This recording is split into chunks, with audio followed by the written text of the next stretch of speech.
Alrighty. Okay. Hello. Welcome to this video, this stream. If you're here live, welcome. I just went live, so I doubt it. And this is gonna be just off the rails. Talking about what I'm talking about today. My camera's kind of at a weird angle too, so just we're gonna live with it, and we'll figure this out together.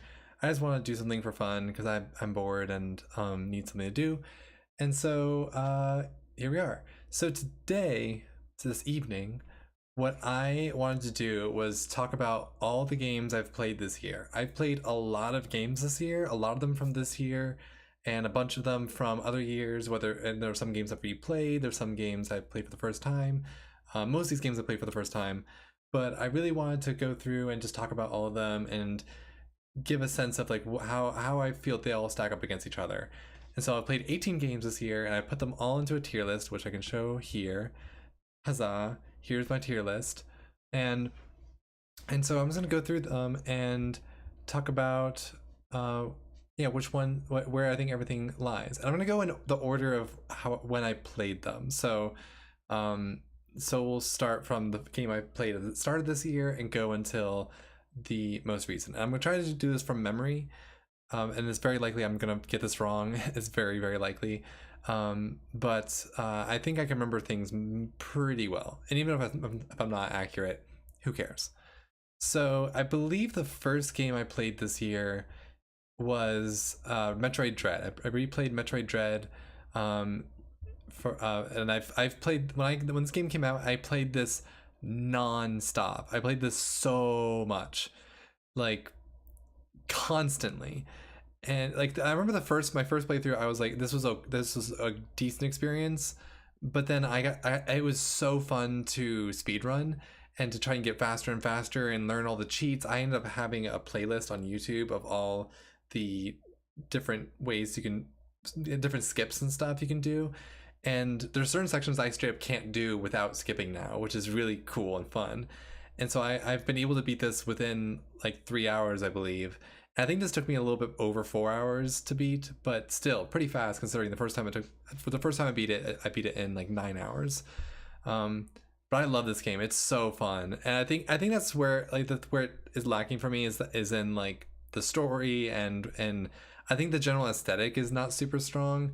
It's one of those games I really hope it gets in a Switch 2 update, because I think a lot of the visuals are just a little muddy for me. It looks really good on the handheld, but like on a TV, it just looks a little weird.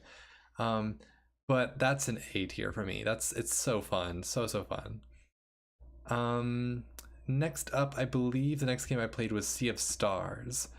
I wanted to play this because I was looking at all the previous winners of best independent game at the Game Awards, and I played most of them I found, but this was one I had not, and I was really curious about because I've heard good things about it, and I think a lot of it looked very appealing, and I've been wanting to, ever since playing Expedition 33 last year, I've been wanting to play more turn-based stuff, and so I gave it a shot, and it was pretty good. I think the weakest part of it by far is the story. The story is so boring and so underwhelming. There's some highlights, like there's certain characters, like I can't remember all the characters' names, like Garl, I think is his name, is a charming character, and the way they treat him is really cool.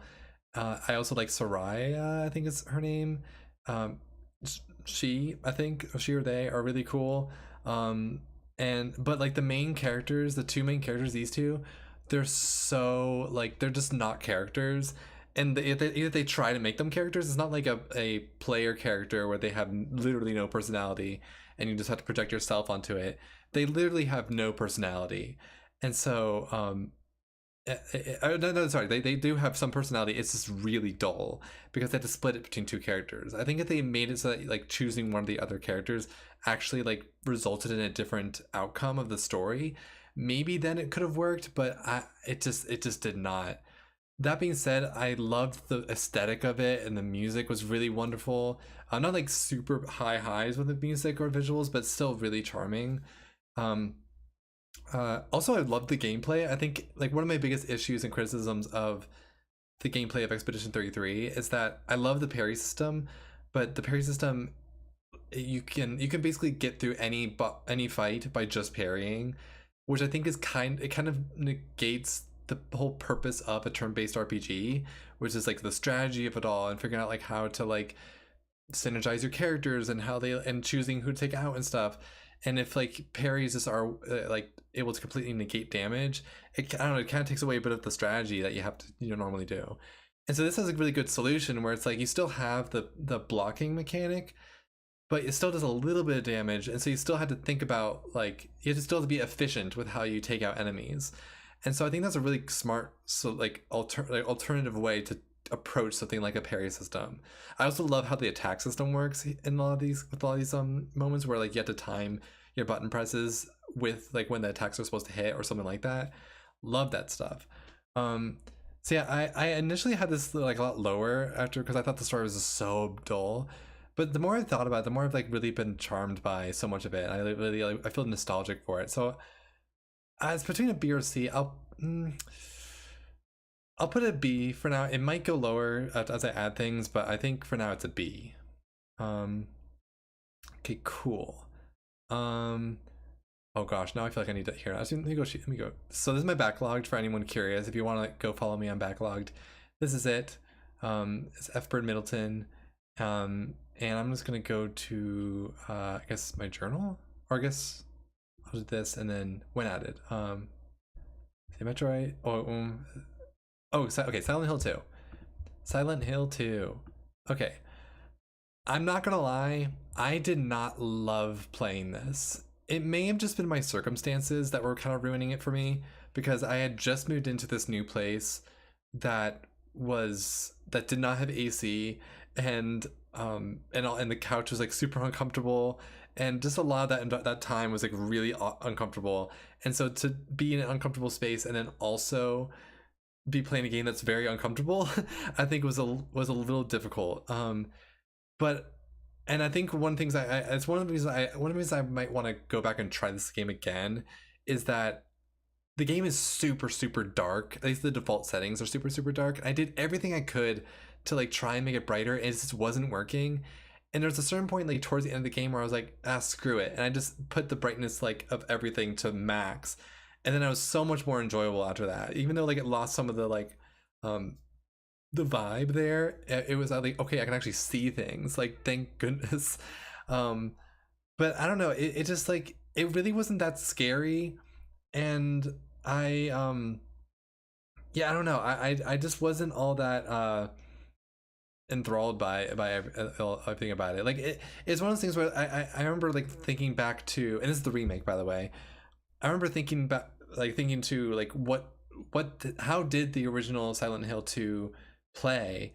And I was like hesitant to go look because I didn't want to get anything spoiled. But when I went to go look, I was like, this makes sense to me, because it's not like how it is now, which is like a third person like shooter of sorts.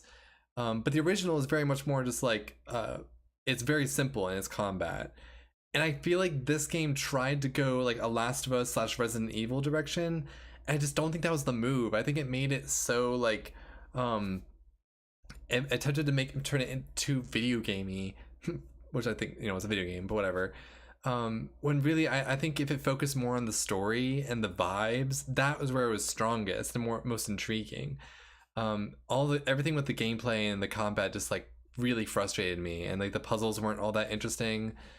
Yeah, I think this. I still think I put it above a D just because, and nothing's enough, by the way. But I put it above a D just because I think it is such an intriguing story, and I think the more I've been away from it, the more I've been it's still like lingered in my head. So yeah, I do still think there's something to like here, and maybe I'll revisit it and have the brightness up or have it closer to my face, whatever. But like, I don't know, it just did not do much for me. I hope this is visible enough. Let me zoom in a bit more. There, that's good. All right, cool.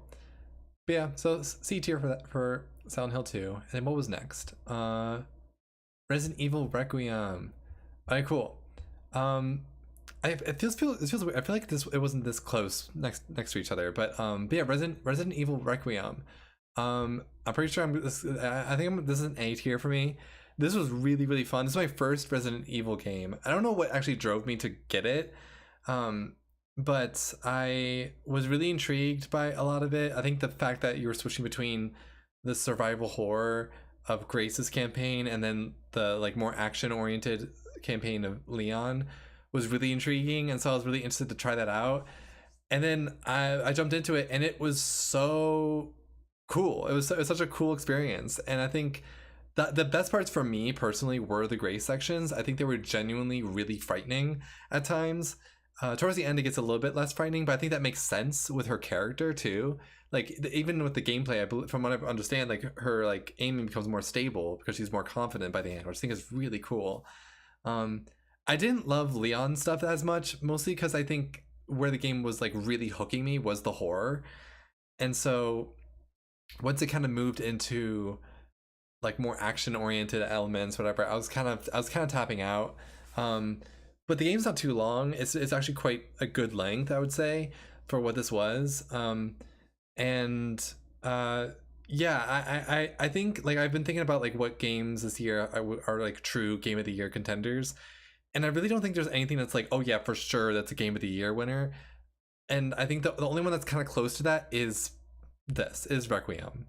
It may not be my favorite game of the year so far, but it still is. It really was such a great game, and I think it really just it is simultaneously a really good fan service type game. Oh, someone's calling me. Oh, hold on. Can I pause? I need to step away for 1 second. I'll be right back.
All right, we're back.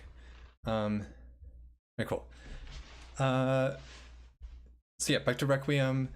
Uh, yeah, Requiem is uh, yeah, I think it was really good. I think it's still like I think the more that time has passed, the more I've kind of been a little bit less positive on it. I don't hate it. I don't want to make it clear that I don't hate this game. Um, but I think it's, and again it's A tier for me.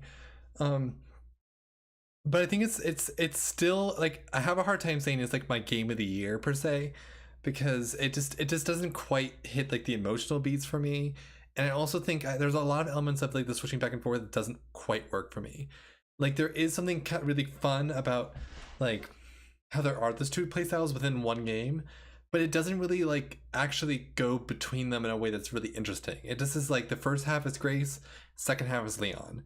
And yes, there is some back and forth within those, but it's so minimal and with very little like actual interaction between the two that like it doesn't really mean anything. So still A tier. And maybe it could go down to B tier, but I think for now I think it's A. Okay, what was next? I think I know what was next. Oh no. Oh, Pokopia. Pokopia. Yay.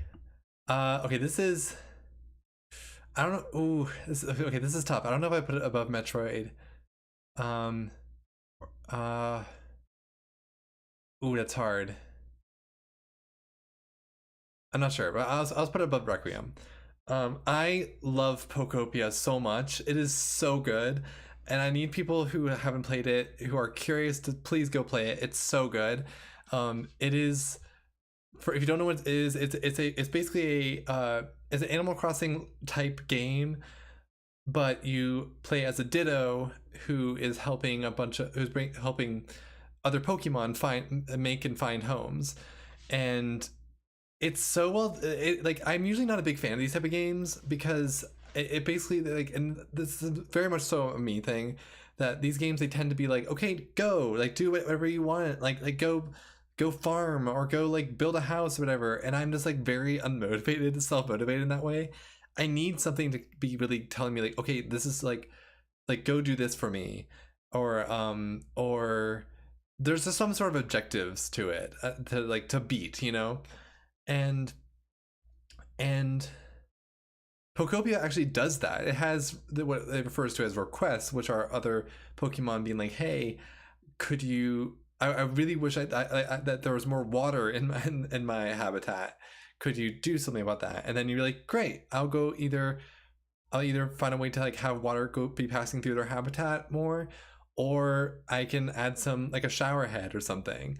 And there's a whole bunch of requests like that, and some of them are really simple, like just like add a toy to the ground or whatever.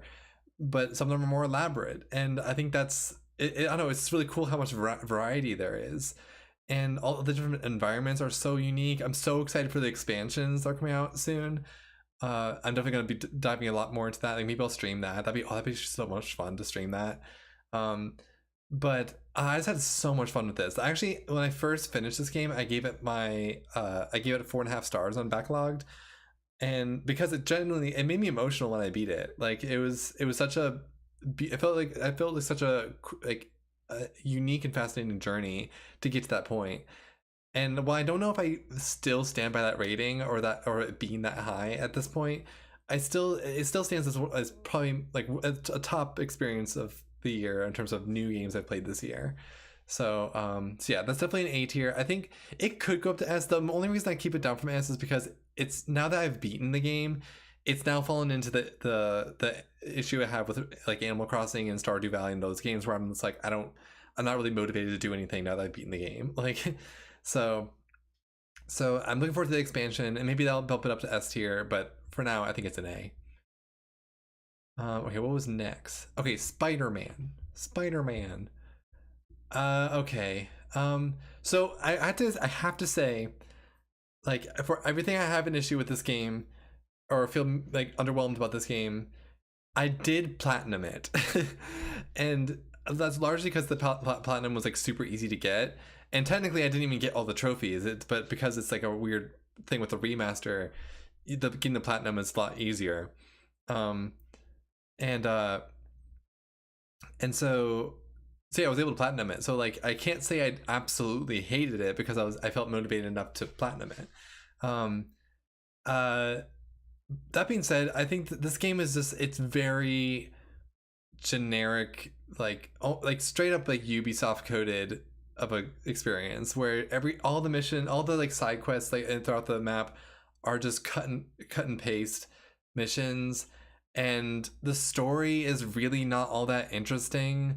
It's a story that like that I feel like sometimes it was like trying to pack a punch, but like it just couldn't. I don't know. It just like I've seen people say, and I hate saying this. In fact, I'm not going to say it because I hate when people say this.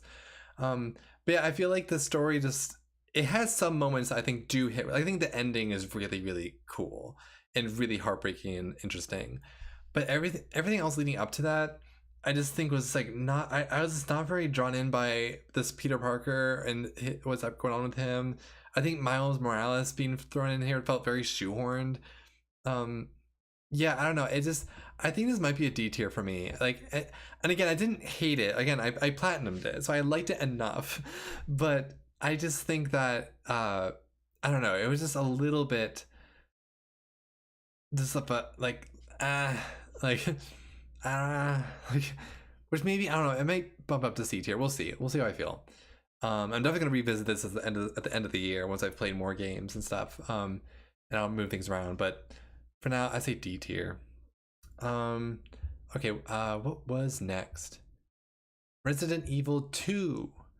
So, of course, after playing Requiem, I immediately wanted to play the next Resident Evil game I could. And so I was like, okay, I don't really feel like playing Resident Evil 1 because I know that one's really janky. And so I don't really feel like doing that. So I went with the remake. And it was pretty great. Like, I actually almost feel like a lot of it I like more than Requiem because Resident Evil 2 has a better like flow to it. It has like the kind of horror elements that of Grace's sections that were, and it was like genuinely pretty frightening, especially with the Mr. X, I think it is. When he shows up, I was like, oh god, run. So there's genuinely some really scary stuff in here, and I loved that stuff. And in the way it actually builds and like as you move along, and he actually and Leon becomes more competent, and like I don't know, it's I think it fit a lot better here than Requiem. The only reason I think I wouldn't necessarily put it up with A tier is that I think having the Claire playthrough I don't know, it feels awkward to me. I don't know how to even approach it. Like I don't know if I was supposed to like treat it like it's a part of the whole game. Like, did I beat the game that I beat with Leon, or is that like I'm not beating it until I beat with Claire? I don't know, and I think like there's also and this is an issue I had with both Resident Evil games. The boss fights are so annoying, especially like any of the boss fights where there's an enemy like coming at you, like especially the Mr. X ones. Essentially, they're so annoying.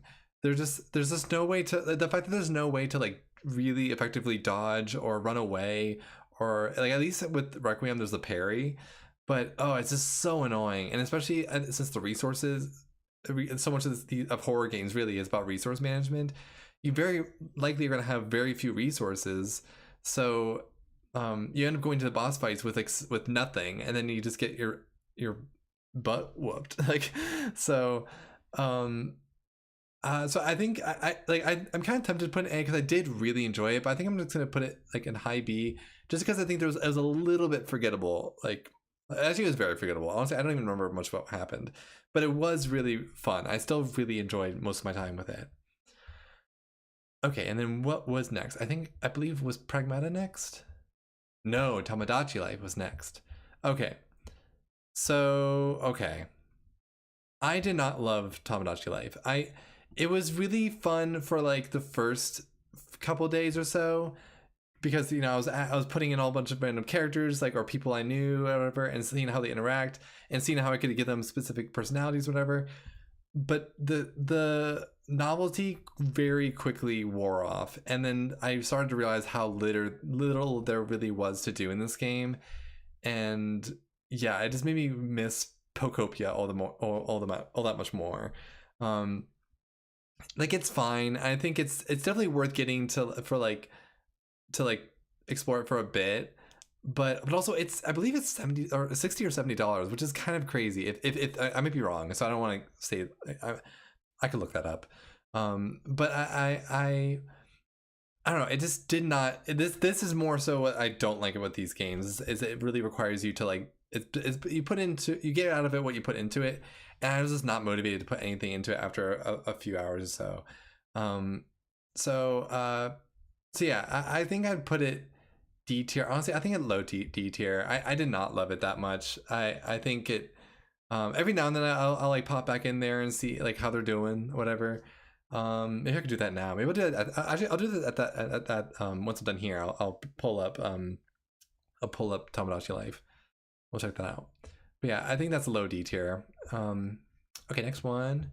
Now it's Pragmata. Okay, this is high A tier. This was so good. I love this game so much.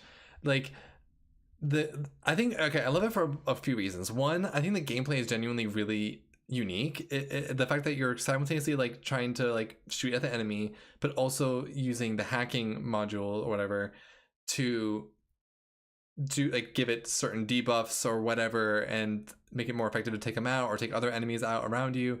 It was so fun.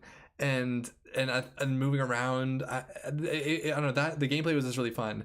And then honestly, the thing that made this game so special to me are the characters. Hugh and Diana are so like, they're like iconic characters to me now. Like it's honestly, especially Hugh. As much as Diana is a wonderful character as well, I think she's wonderful as well.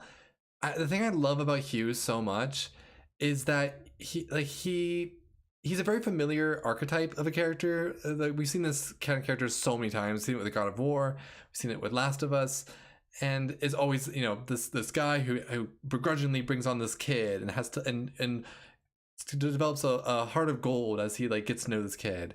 And it's very similar in that regard, but the difference is that he actually like enjoys her company from the kind of the get-go. Like he's a bit hesitant at first, but like after pretty quickly he's like, he kind of immediately is like, okay, I'm taking care of you now, and I'm gonna have fun with you, and I'm gonna joke with you, and I'm gonna laugh at your jokes. And as the story progresses, and there's a lot revealed about Diana, specifically, the way that Hugh interacts with her, and you see his desperation to help her, and no matter what, it's so endearing. And I won't spoil anything here, but the ending just like hit me so hard. No other game has made me, okay, maybe except for one, with the exception of one game, no other game has really made me cry as much as this one did. So I have to give it a high A tier. I think in terms of if we're stopping the year now, I would say it is my game of the year.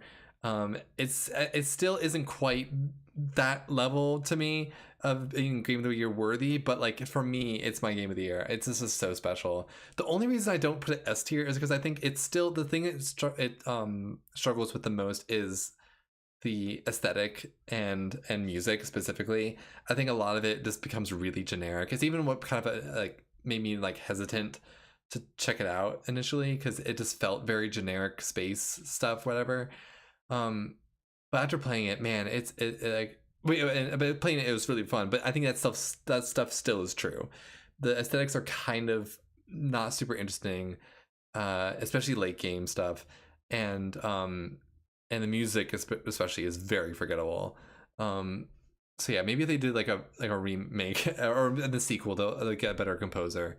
But yeah, but still high A tier. I love that game. So much fun.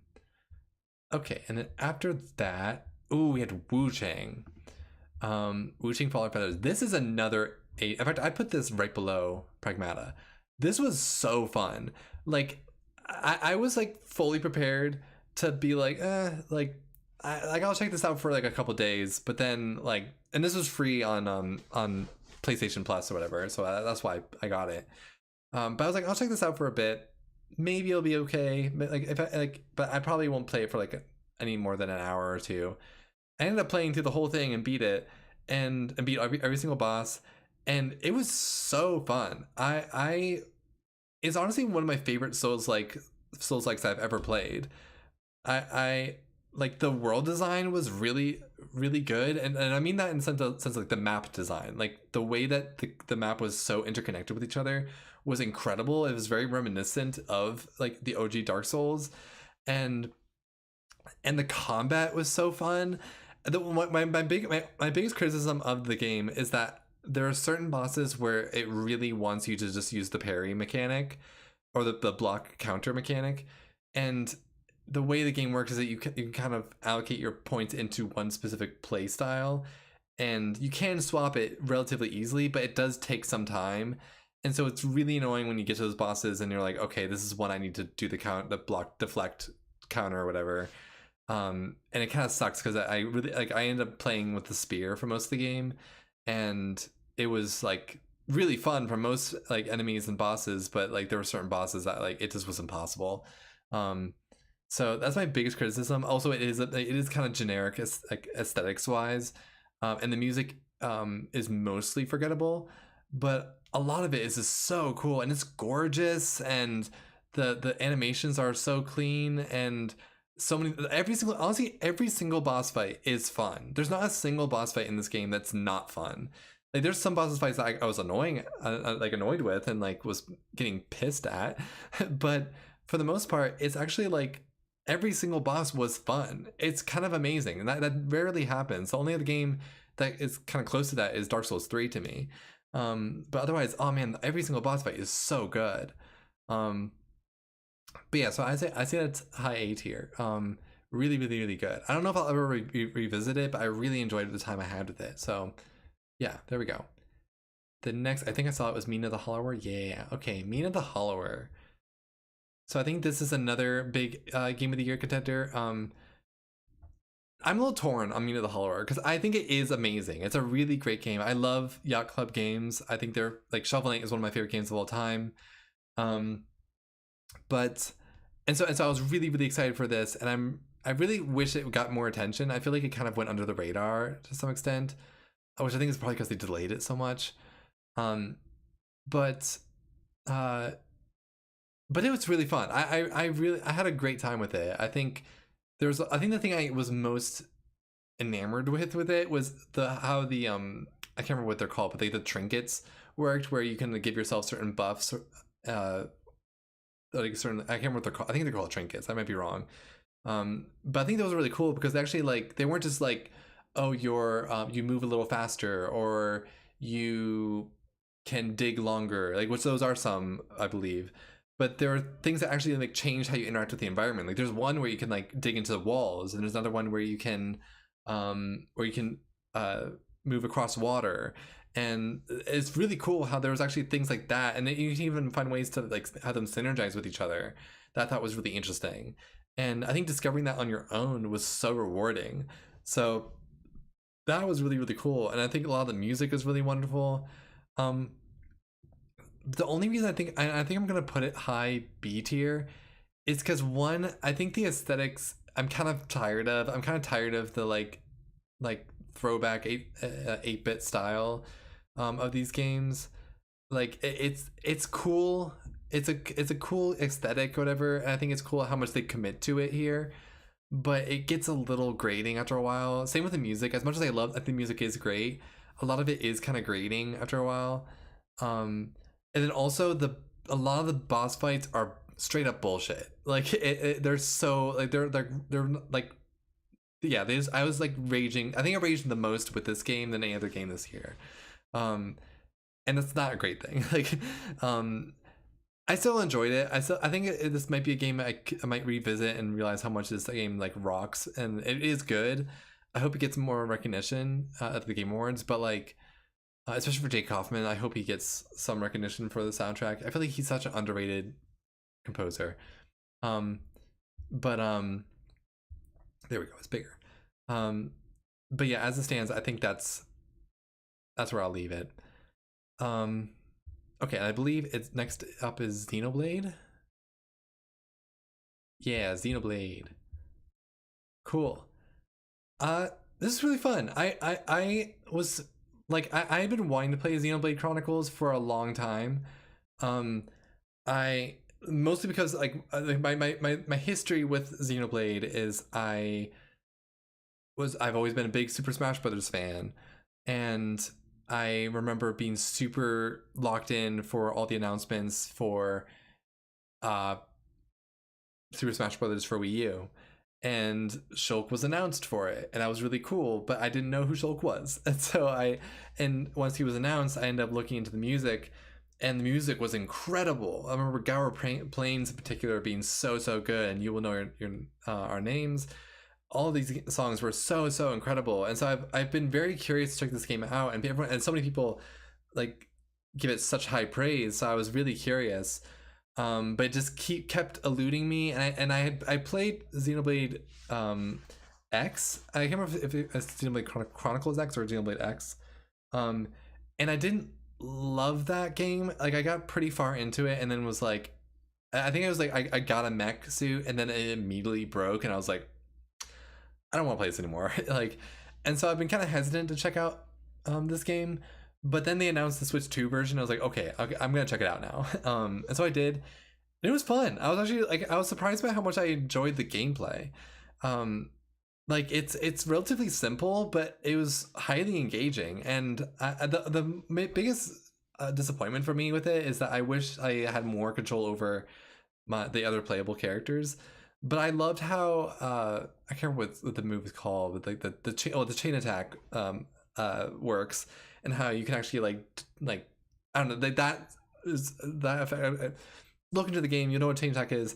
It's amazing. It feels amazing to pull off, especially if you go on a really long chain attack. It's so satisfying. And then of course the music is so good. Like, some of the best video game music of all time. Truly amazing.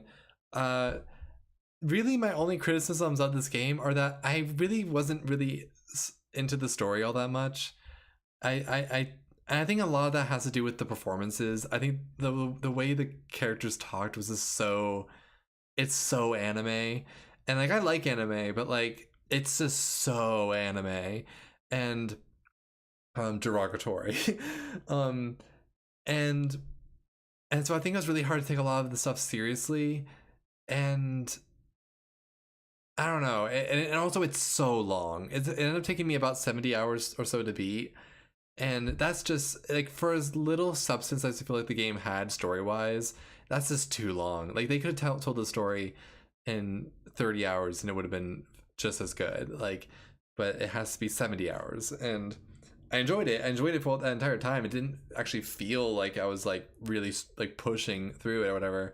I will talk about another game that felt like I was pushing through, but like, but yeah, I don't know.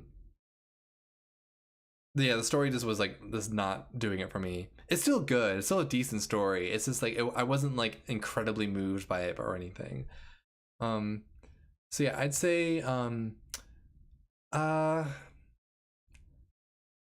I think it's a B tier. I think I'll put it above Resident Evil 2 just because I think it was at least a little bit more memorable. I think I was also the music is incredible. Like, that music is sticking with me throughout all of this. So yeah, put it there. What is next? Star Fox 2026. This might be my least favorite game I played this year. This game gave me like little to no joy playing it.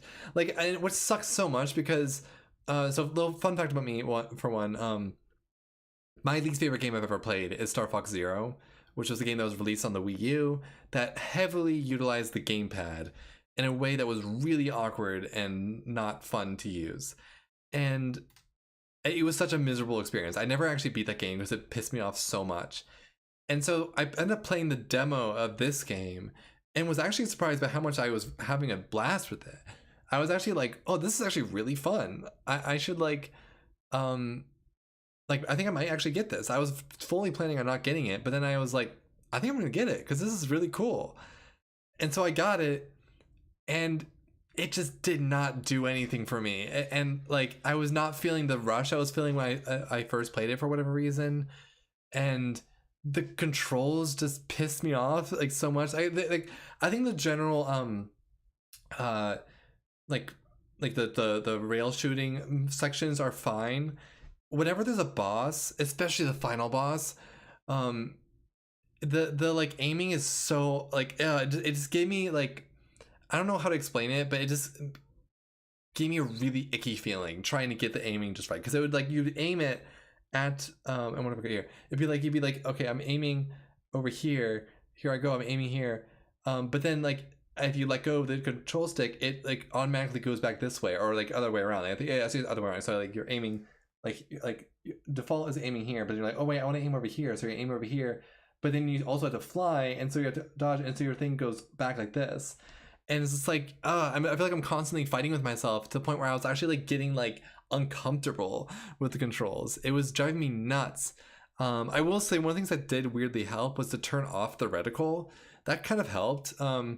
But it just drove me nuts. And then like, I don't know. And then the story was just like, the story was nothing. Like it's nothing. Like if you're playing this game and you're like should I skip the cutscenes or not? Skip the cutscenes. The only reason to not skip the cutscenes is when you're able to start doing like the alternate paths and stuff, and you want to hear what they say about like what to do for all of those. But otherwise, it's just like why they put. It makes me frustrated. They put so much effort into these like cutscenes, and it's like it doesn't matter. Like they just And I will say, I think I will admit, I feel like I am being very harsh to this game, because I think it still is a really good remake. Like, and if there was still an award for best remake at the Game Awards, I think this still should get nominated. It's not an award anymore, but it should be. But I think it is still a really, really, it's the definitive version of Star Fox. I will give it that. But yeah, it's just not for me. I think this game, until they like release a brand new apps like for sure, like for real sequel, I'm just like, I don't think I should get Star Fox anymore. It's just, I just think I just realized it's not for me, like these kind of type of games. So a little unfortunate, but yeah, we'll leave it there. Ooh, Rhythm Heaven Groove. Okay, now we're back into the good stuff. All right. Rhythm Heaven Groove. This is my first Rhythm Heaven game, and I had so much fun with this. I got dental surgery while like around the time I got this game, and this was such a good game to play while I was like just like not like knocked out in bed on my Switch, and so much fun. I was surprised by how engaging it was, and how yeah, I don't know. It's hard to explain like how fun this game is until you play it, because it's so simple. It's literally just like one or two button presses for the entire game, but it's so fun. It's so engaging. It's mostly just tutorials, but they're all so fun. Like actually, really, it's a game that I really would love to like play with people who aren't necessarily gamers, because it's a simple game to pick up in terms of like, I literally just said like you only have to press one or two buttons. But everyone understands rhythm for the most part. Like obviously some people have better rhythm than others, but like it's an easier thing to grasp than like knowing how to control a joystick or something. So I would love to play this with other people. If you want to play this with me, let me know. But yeah, in terms of the tier list though, it's hard, because it is the issue with it is that it's great, but it is also really, really simple. And so it's hard to put it above. I think I'll put it above. Oh yeah, right here. Above Resident Evil 2, but below Xenoblade Chronicles. I think like I enjoyed it a lot. It was really, really fun. But it's hard to give it any higher than these games, which I think are genuine. I can see people referring to them as masterpieces. I mean, people have with Xenoblade. So cool. Yeah, B tier, mid B tier, really, really fun. Highly recommend. Oh, next up is Mixtape.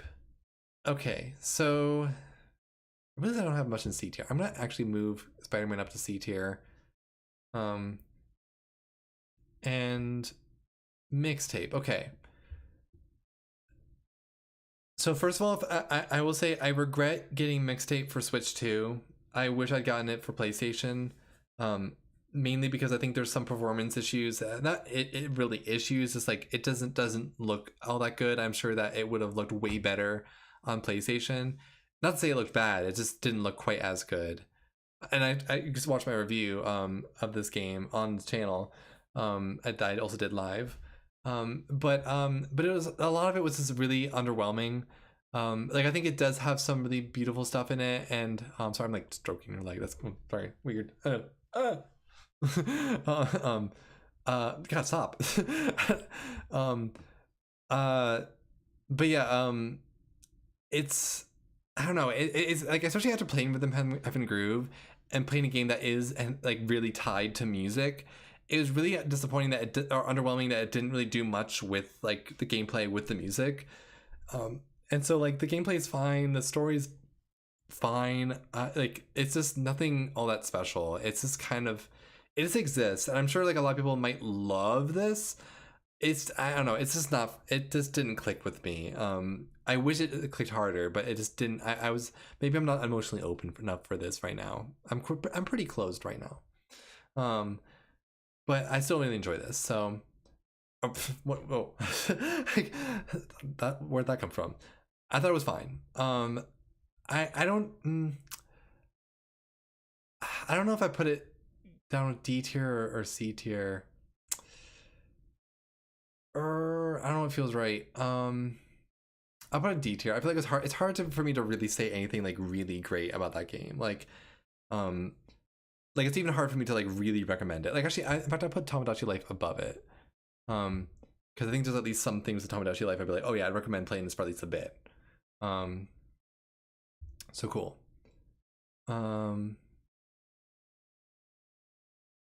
Oh wait, something that's not on here. I just realized. Oh shoot. Something. Yeah. Wait. Ah crap. I just realized something that's not on here. Hold on. Let me. Wait. Yeah. What the hell? Hold on. Let me add this real quick. Wait a minute, just in case. Just me. Just gonna do this real quick. Oh shoot, my camera's gonna die.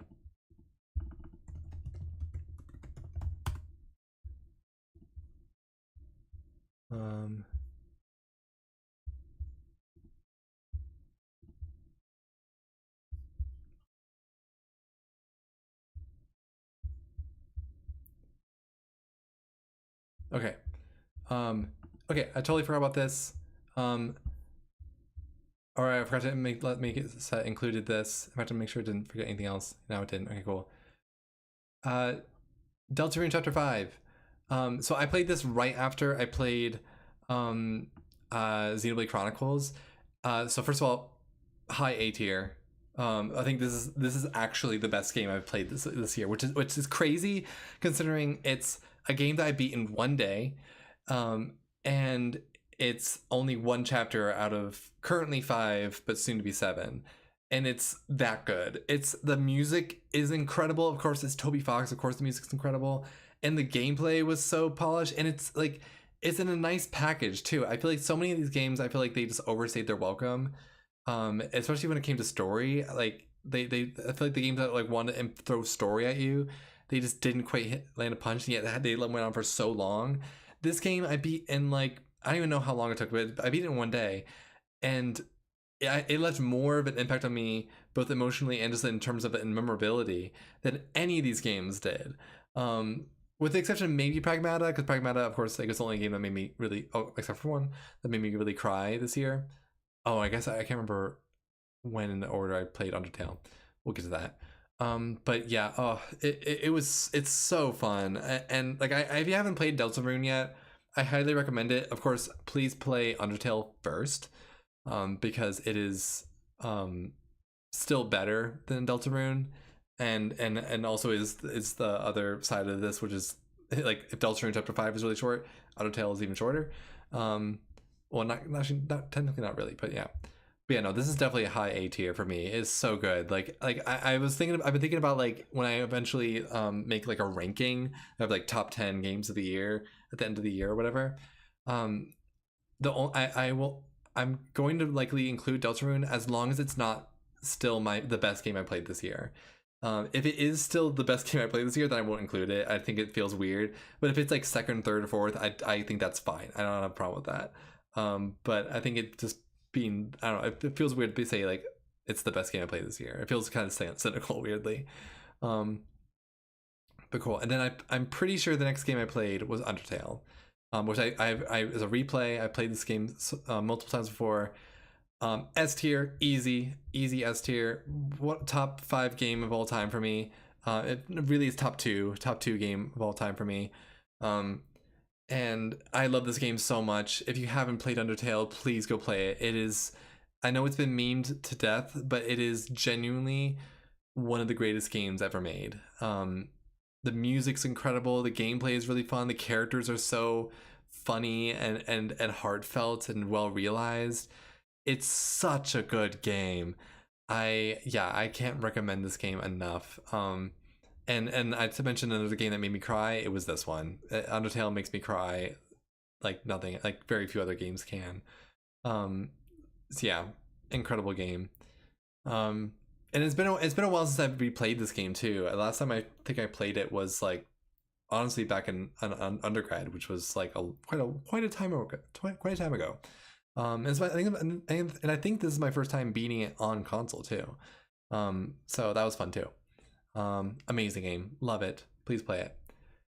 All right, down to the last two. So next game I played was Red Dead Redemption 2. I initially got this game back in 2023, around when I got the PlayStation 5 for the first time, and I tried playing it and I couldn't quite get into it. It was just really slow at the beginning. And so I kind of like, I would like every now and then go back to it and try it, but like I was struggling.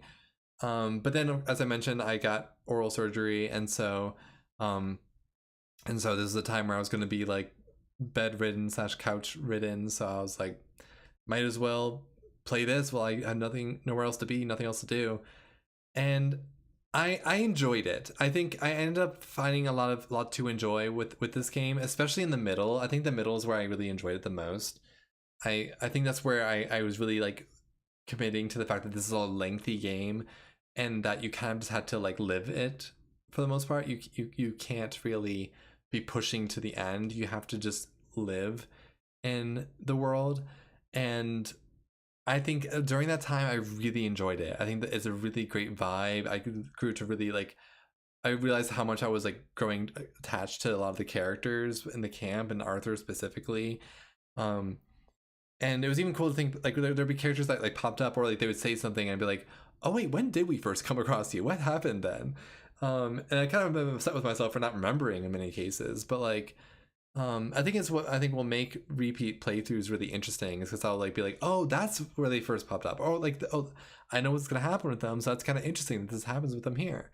So so yeah, it's really interesting, but I don't know. I think I still, I think I'm gonna give it high C. Unfortunately the game just is so long, and it's not even that long. I think I beat it in 50 something hours. I think that sounds right. 50 like 55ish maybe, which isn't that as long as like Xenoblade Chronicles was, um but but still pretty long. And considering the gameplay doesn't really change all that much after the first like 10 or 15 hours, it just goes on and on and on. And I just was really, I was really just pushing to the end, and I really was committed to beat this game because so many people praise it so highly. Like they see this game as being like a top 3 game of all time.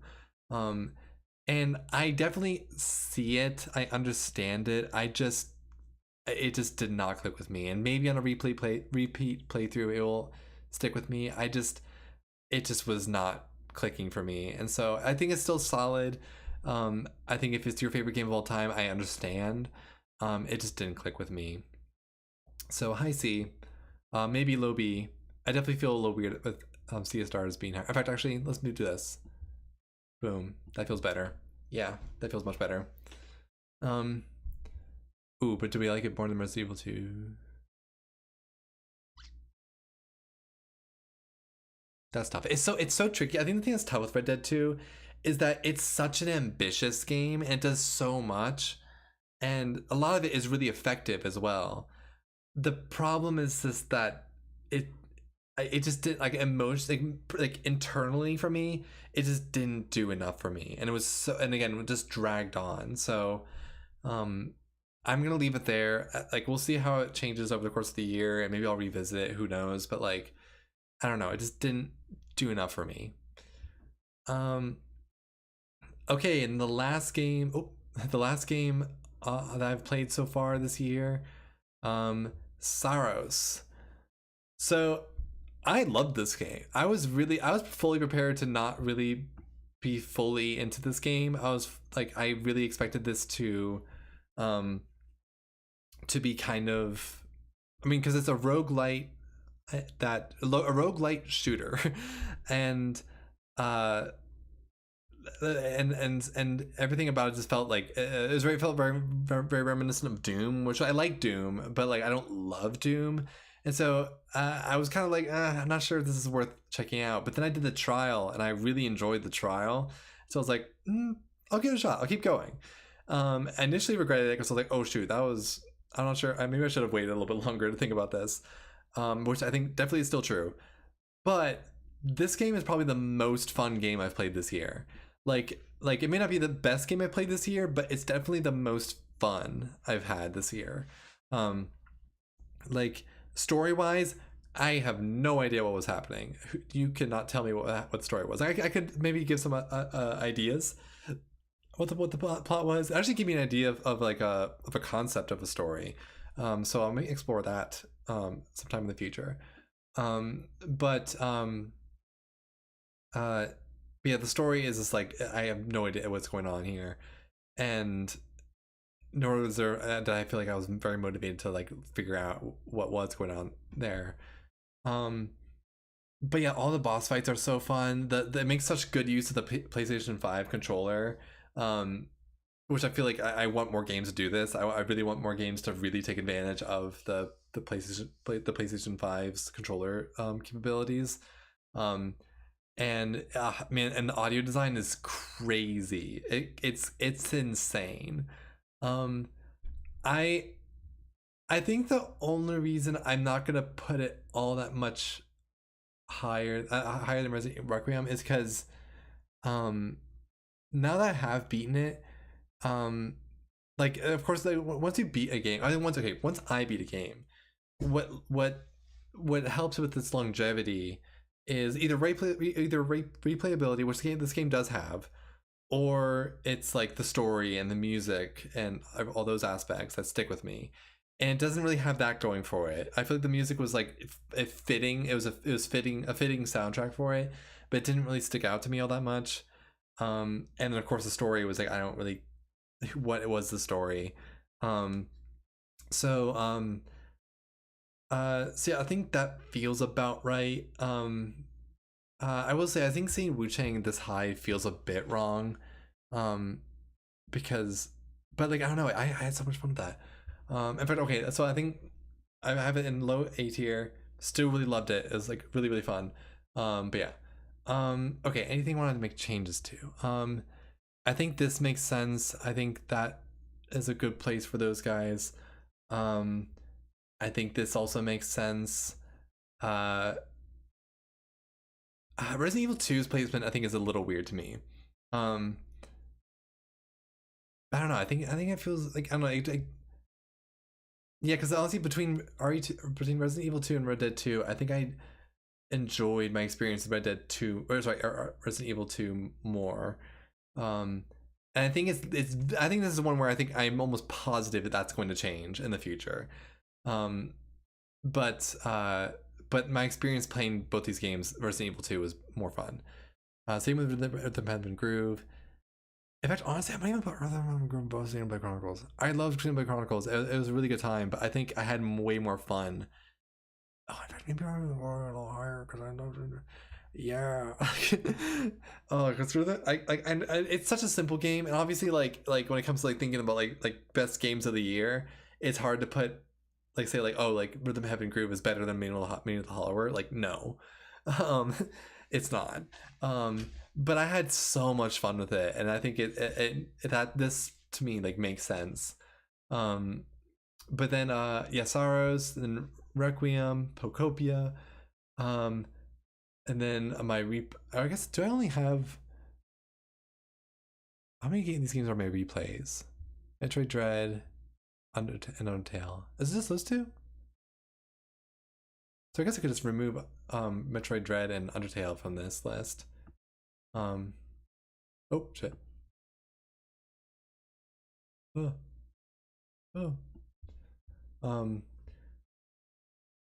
But yeah, I think I feel good about this list.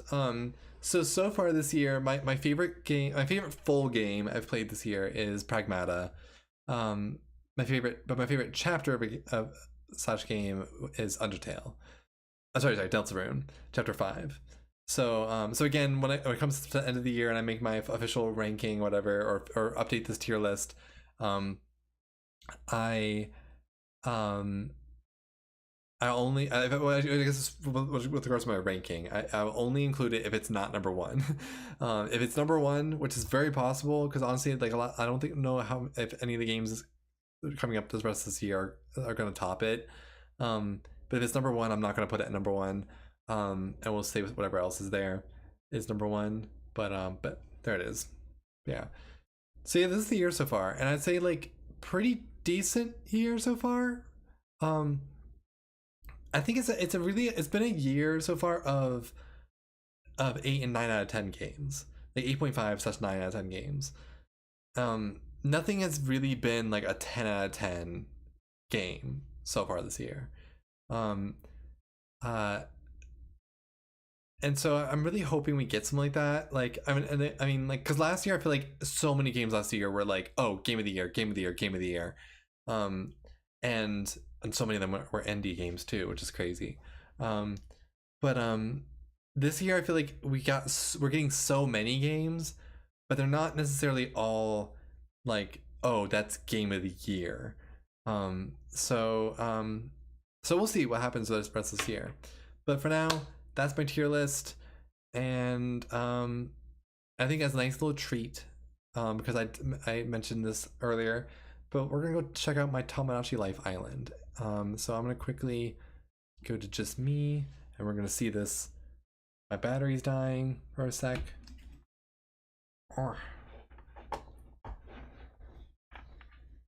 Just setting up. Okay.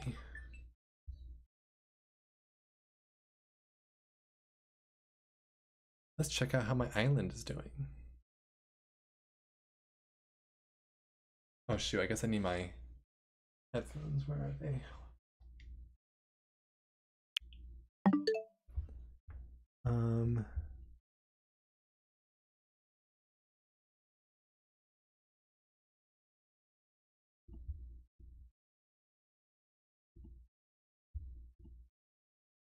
Here we go.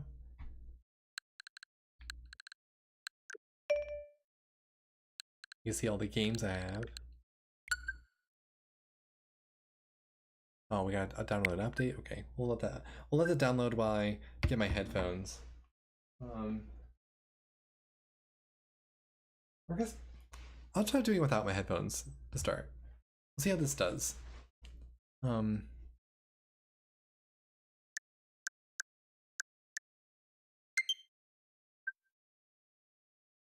Although, where are my headphones? I think they're on my bed.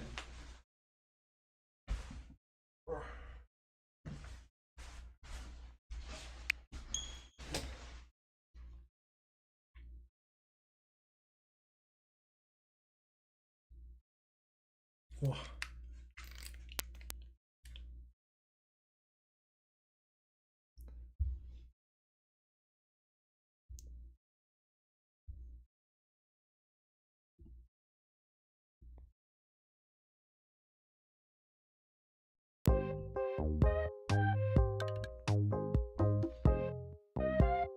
Okay. Oh, something's happening. Oh god. We interrupt to bring you some breaking news. Don't simmer on summer. A new season is upon us, which means the number of wishes available at the wishing fountain has increased. Stop by the wishing fountain to learn more. Oh gosh, I probably have Thanks so for much. watching. I'm Kira, and you're up to Hey, date. Pyrrha. I was like, who is this? Okay, let's check out my islanders. Oh, let's just go to the wishing fountain real quick. I don't have that much money. Hi, Howard. Let me know if this is too loud or not. Go a little bit quieter. Hello.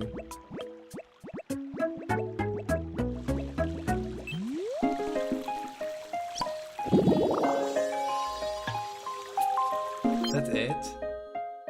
Oh my god.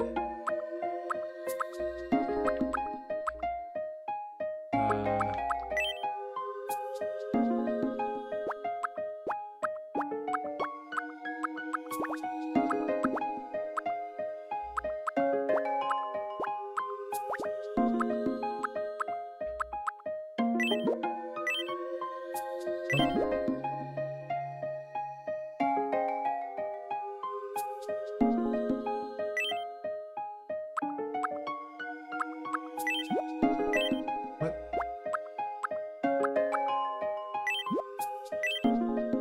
What?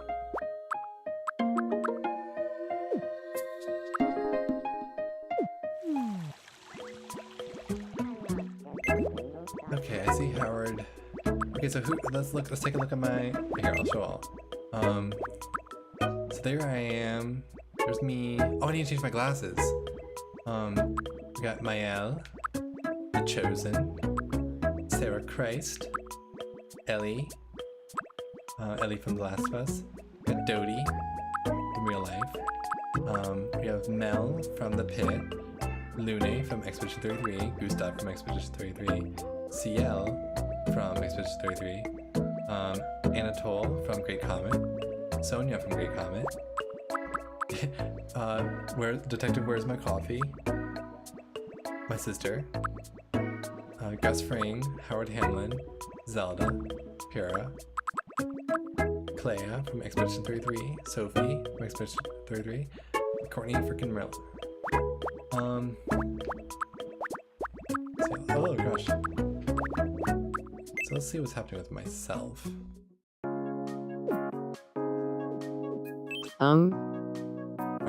Feels like it's been too long since we've seen each other. Yeah, sorry, it's been a while. Can I ask you something personal about Gus Fring? Do you think Gus Fring and I would make a good team? Not really. I see. That's too bad.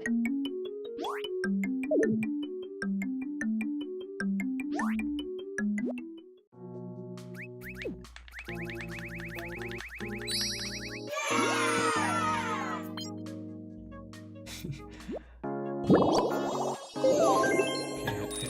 See, like, I think that's my thing too. I had an issue with this game is that it kind of just falls into a lot of like repeat actions. Nom nom. Nom nom nom.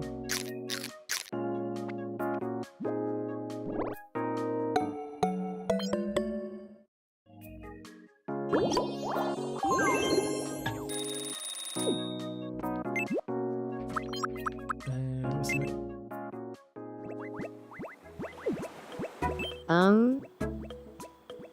Do you have a moment? I do. I would just love it if there were an outdoor shower right here. No. There's one right here. What the hell? Okay, Howard, I see you. Oh my goodness. Let's try bowling together. Okay. Press start, didn't I?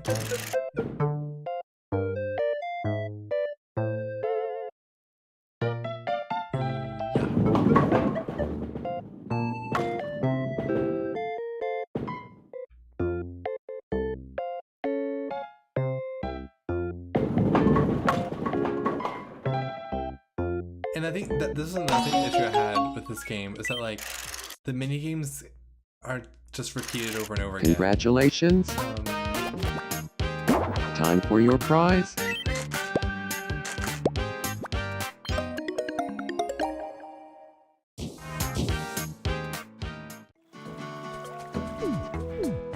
Like the first time you do the bowling mini game, it's like really charming and silly, but then after like the 20th time you've done it, it's like, okay, I'm done. I'm tired of this.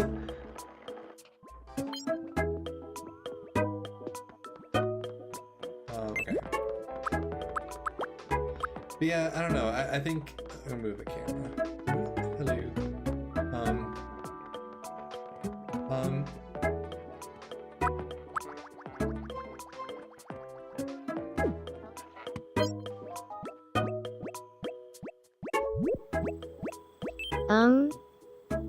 Care for a round of...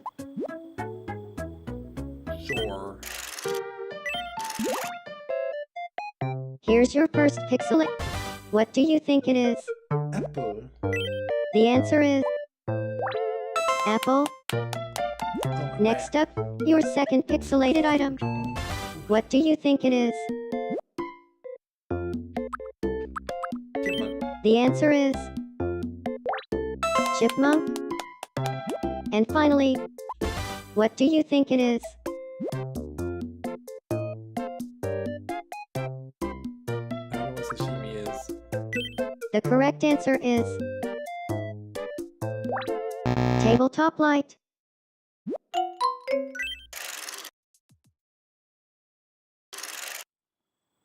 Hey,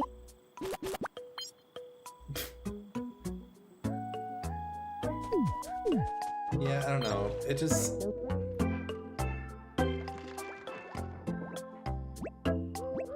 What's happening with it?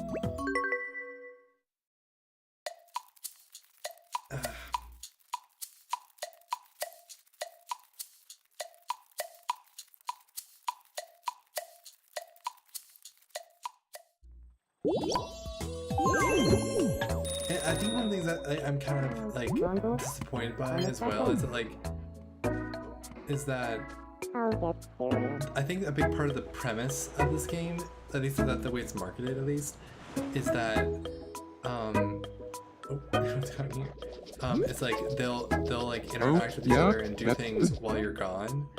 And I just haven't gotten that sense. Like I think it could have been so cool if there was something along those lines where like you actually like when you're away from the game, they actually like build on the island. Like they actually like go into the like maybe I come back here, and when I come back there's like they like built out here and like there's new islands and they built new roads. But the fact that I come back here and like nothing's really changed. It's a little, I don't know, it's a little underwhelming.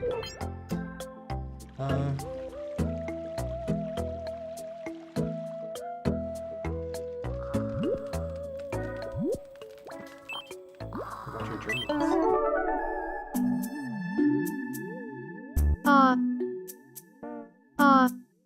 I would say the thing I enjoyed the most with was like character Shoot. creation. Especially like just the me creation. I think was just really fun. It was really fun to like really push myself and what I could create. I was actually really proud of Clea in particular. glad that was only... Which, by the way, Clea is one of the most beautiful video game characters of all time. I think she's also such a compelling character. And there's Pura.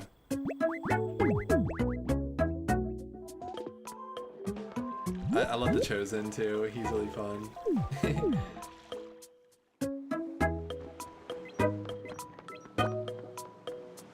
Not getting along. Hey, design. I was talking to Howard Hamlin, and I got in a bad mood for some reason. I mean, I kind of get it. Here, I'll help you.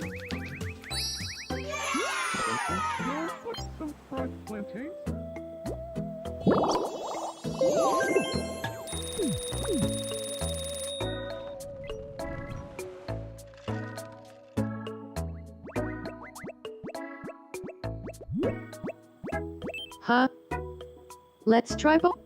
Like, we just did this. We just did bowling. Like, I'll do it again just out of curiosity, but like, they couldn't even think of a different activity to do. Like,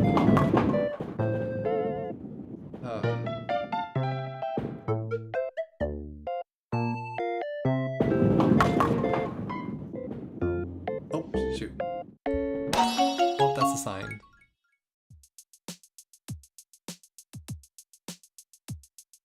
Alright. That's a wrap. And that certainly is a wrap, isn't it? Okay, well... Congratulations, you won.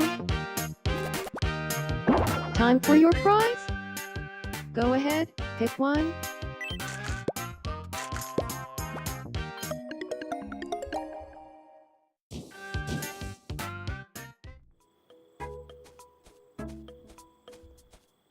Alright. Well, I think I'm gonna stop it there. This was fun to like... this is fun to, you know, to go through the games I've played so far this year. I would like to make more of a comprehensive video at some point about my experience playing all these games, like not just individually, but more just the journey of all of them and why I've been playing so many games within the past few months. And so we'll see if that happens in the future. I would like to, if I can, but you know, I'm just kind of taking it day by day, trying to figure out what I'm doing with myself these days. But yeah, but I hope you, if and no one's currently here, at least as far as I can see. So deep in thought. But if you are watching, thank you for watching, and if you're watching this after it's already been recorded, thank you for watching. All right, see you in the next stream.